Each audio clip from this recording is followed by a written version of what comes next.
काँग्रेसचे नेते विजय वडेट्टीवार यांना हायकोर्टानं नोटीस पाठवलेली आहे। विधानसभा निवडणुकीतील प्रतिज्ञापत्रावर उत्तर सादर करण्याचे आदेश देण्यात आले। नोटीस बजावून 4 आठवड्यात उत्तर सादर करण्याचे निर्देश देण्यात आलेले आहेत। स्वाभिमानी पक्षाचे उमेदवार नारायण जांभुळे यांनी ही खरं तर याचिका दाखल केलेली होती। नामनिर्देशन पत्रासोबत सादर केलेल्या प्रतिज्ञापत्रावर जांभुळे यांनी आक्षेप नोंदवलेला होता आणि पत्नीच्या नावे घेतलेल्या स्टॅम्प पेपरवर प्रतिज्ञापत्र सादर केल्याचा आरोप त्यांनी केलाय। स्टॅम्प कायद्यानुसार प्रतिज्ञापत्र अवैध असल्याचा याचिकेतून दावा करण्यात आल्याचं समोर आलंय।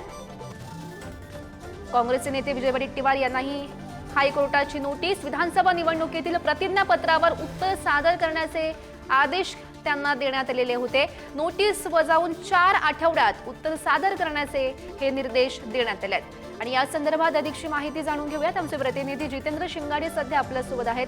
जितेंद्र, गौरी, गेल्या वर्षी ज्या विधानसभा निवडणुका पार पडल्या त्या विधानसभा निवडणुकी प्रकरणातील ही विजय वडेट्टीवार यांना नागपूर उच्च न्यायालयाने नोटीस जारी केलेली आहे।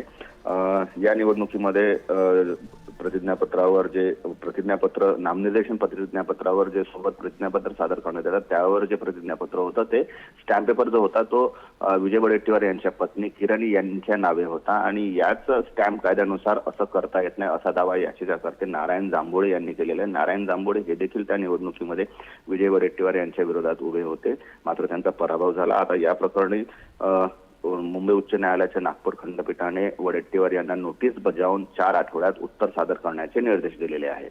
गौरी, नक्कीच जितेंद्र, धन्यवाद दिलेल्या सविस्तर माहितीसाठी।